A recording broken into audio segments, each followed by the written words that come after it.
Hey guys, hope you're having a fantastic day today. Today we're going to be talking about 7 decluttering methods that actually work.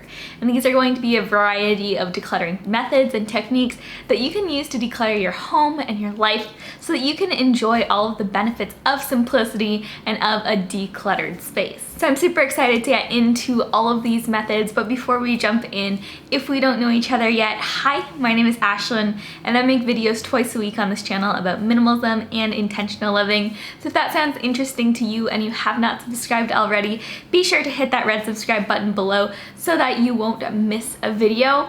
But with that being said, let's go ahead and get into these decluttering strategies, starting off with the 4-box method. So the 4-box method is pretty straightforward. All you have to do is label 4 boxes in the room that you're going to be decluttering. So say it's your closet, you're going to label 1 donate, 1 keep, 1 recycle, and 1 trash. And as you go through all of the clothes in your closet, for example, you're just going to put each item into one of those 4 boxes until you've reached the end and you know what you need to do with each of those boxes. This is a fantastic way not only of really being able to categorize your items, but also figure out how you're going to be getting rid of the items in your life in a responsible way. So with donating, recycling, and hopefully trash is going to be your smallest pile, but it's a really easy and simple way of being able to get started with decluttering and kind of understanding what you're going to do with all of those items that you're choosing to let go of. Now the next decluttering method is called the 30-day minimalism game, and this is a fantastic way of really getting the ball rolling on decluttering, and this is fantastic if you're just getting started. The way that this method works is on the first day of the month or the first day of the 30-day challenge, you're going to declutter 1 item. The second day, 2 items. The third day, 3 items. Fourth day, 4 items, and so on until day 27, 28, 29. You're decluttering 27 items in one day, 28 items. It's a fantastic way to really get the ball rolling. Like I said, you build up a lot of momentum as you begin this decluttering process, and by the end of the 30-day challenge, you've actually decluttered 500 items, or about that at least. A way to continue this challenge is even to keep going, so you don't need to stop at day 30. See if you can make it to day 50 if you have a lot of items to declutter. But it's an easy way of taking a small portion of your day to really just choose items that are no longer adding value to your life, let go of them, and build momentum as you go.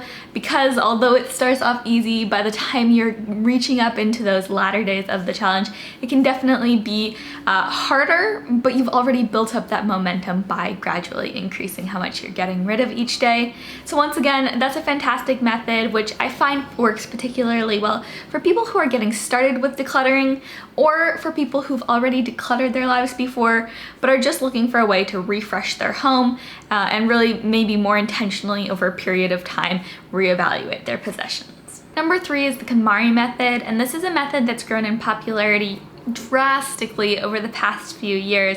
It's definitely one of the more popular decluttering methods, but what I love about this method is that it really helps you to learn to declutter your home by area, which is a lot easier for many people than just kind of trying to look at their entire home at once and say, okay, how do I get started? A few other distinctives that make the Konmari Method really unique as a decluttering method is that in the Konmari Method, you actually choose what you're going to keep rather than, like most other decluttering methods, what you're going to let go of. And then the other thing is that the Kumari Method is all about asking yourself what sparks joy for you. And that's kind of that how you decide if you're going to keep an item. Does it spark joy for you? Does it fill up your soul when you touch it, when you hold it, when you use it? And the Kumari Method really does help us to keep only those things that are really going to add value to us, those things that spark joy for us.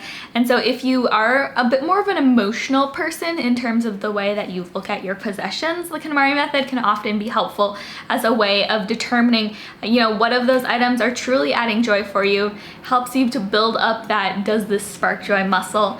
And so if you kind of have a more of an emotional approach to your possessions, I find that the Konmari Method can be quite helpful.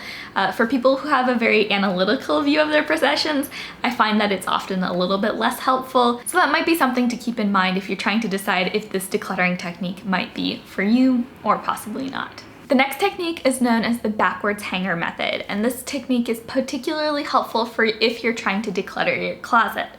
The way that this works is simply you turn every single hanger in your closet around backwards, and as you use an item, you take it off the hanger. When you replace that item, you're actually going to flip the hanger forwards. And after, say, a period of a month, 3 months, whatever, you can look at the items in your closet and see what you've actually worn and choose to keep only those items and declutter those ones that have not been used. Now, you probably want to do this a few times just to account for the different seasons. So say you do this once in the summer, maybe in the fall, spring, winter, maybe you do one every season. But the backwards hanger method is a really effective way of really determining what you actually use when it comes to your wardrobe, because oftentimes we use only 20% of the items in our wardrobe 80% of the time. So by determining what you're actually using, that can be a great way of figuring out how much value something actually has in your closet. Next up, the 90-90 rule is a fantastic situational decluttering technique. It's particularly helpful when you're dealing with items that you don't use super frequently, or maybe they're more seasonal items, but you are trying to determine whether or not they actually add value to you. Examples of this might include something like sporting equipment, whether that's snow skis, a snowboard, snorkeling equipment perhaps. These are things that you might not use every single day, but you're trying to figure out whether or not they add enough value to your life to warrant keeping. And essentially the way that the 90-90 rule works is you just ask yourself, have I used this item in the past 90 days, and will I use it in the next 90 days? And by asking yourself that question, you can oftentimes determine whether or not something is going to continually add value to you in the months and years to come. If you're not using it within that period of time, chances are you don't use it on an annual basis even, and it's not adding significant value to your life. So at that point, you can go ahead and then declutter it. But if that item is adding value, even if it is a more seasonal item, and you are using it actively, even though it might not be throughout the entire year, it's perfectly okay to keep that item because you can determine through the 90-90 rule that you actually use it. So like I mentioned, I think the best application of this particular decluttering technique is when it comes to seasonal items and just kind of situationally used items that you might have in your home. But overall, this technique can be super useful at really helping to determine whether or not you actually use something. Next up is what I like to call the single area method. And in this method, you divide your home and your life into several smaller areas that you can then go ahead and declutter one at a time. So for example, you might choose to declutter your purse one day, your car the next, your bathroom another, perhaps your shoes another. You want to go ahead and find what are those digestible areas of my life that I can go ahead and declutter one step at a time. The single area method not only helps you to avoid burnout by only tackling one area at a time, but it also really helps you to be able to make sure that you're able to get a full picture of the space that you're decluttering. You're decluttering all of your shoes at once, which is a more holistic picture than if you try to declutter the shoes in your closet one day, the shoes in by your entryway door another day, and maybe if you have a pair of slippers somewhere else in the house, trying to figure that out another day. By categorizing all of those items and bringing them all into one space at once, it really helps you to get a more holistic picture of what you're decluttering. So this is a fantastic way of decluttering if you want a more systematic approach that's not only digestible, but it's also pretty easy to accomplish. And what I find to be the biggest benefit of this method is that you're able to experience the benefits of decluttering every time you declutter.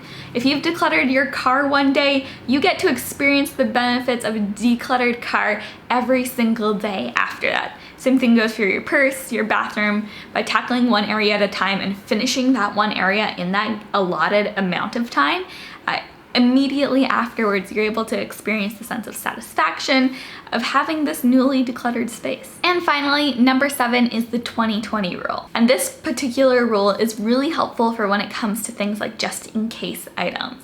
Those are the hammers, sticky notes, maybe pens, bobby pins, just those small items that we have that perhaps we never actually use, but that we always hold on to just in case we hypothetically need them in some unlikely future. These are items that we kind of rationalize ourselves into keeping, even though we probably are never actually going to need them. So So when you have items like that, the just in case items, you can apply the 20-20 rule, which essentially says if you can replace the item for less than $20 in less than 20 minutes, go ahead and declutter the item. And this gives us freedom to really be able to let go of those small things that we're probably never going to actually need, but that have been hanging around our house, adding to the clutter for probably years and years. An example of this that I recently got rid of was I had a lot of push pins just hanging around my house in case maybe I got a board that I could stick them into in the future, even though I owned nothing like that. It was completely a just in case item for me, just in case I ever decide to get this item. And eventually I realized, no, I'm probably never actually going to need them, but if I do ever need them in the hypothetical future, I can totally replace that item for less than $20 in less than 20 minutes. And because of that, I have the freedom to let go of these items. It's really helpful for instances like that, and I know that I'm not alone in having situations where I've been able to apply this rule. So just consider, are there items in your life where you can apply the 20-20 rule and really be able to let go of things that you're probably never going to end up using. Now the caveat to this one, of course, is that there are definitely just for when items that you might not use all the time, but that definitely come in handy. I think of a tape measure as being a great example for me. I don't use it all the time, but I definitely do use it occasionally. So for me, that's not an item I would want to declutter, it's a just for when item. But of course, if I had two tape measures, that might be a perfect instance where I would say, okay, I already have one, and I don't need to keep a second one just in case I hypothetically need two tape measures in the future. I can go ahead and declutter one and only keep the one that I know I'm going to use. So this is a great rule for just in case items and can really help us to let go of some of the smaller things that really build up and add clutter to our lives. That's all I have for you today though, guys. I hope that you enjoyed this and hopefully that you have found through this list a decluttering method or technique that you can use and apply to your own personal life. Obviously, I'm not trying to say you should implement every single one of these, but if there was maybe one that resonated with you more than the rest, try looking into it more and also implementing it into your own personal life. I've used several of these in the past, actually almost all of them probably, and I've loved every single one for different reasons. So try them out for yourself. I hope they help you to produce a decluttered space that you can really love and enjoy. And don't forget to go ahead and hit that subscribe button down below if you have not subscribed already. Like I mentioned, I make 2 videos a week now that we're back from a brief hiatus, but I make 2 videos a week about minimalism and intentional living, and I'd love for you to come along for the ride. Also, let me know what your favorite decluttering tip was that I mentioned in the comments below. I'd love to interact with you there. Come say hi for sure. But I love you guys all so much. Thank you so much for watching, and I'll see you in the next one.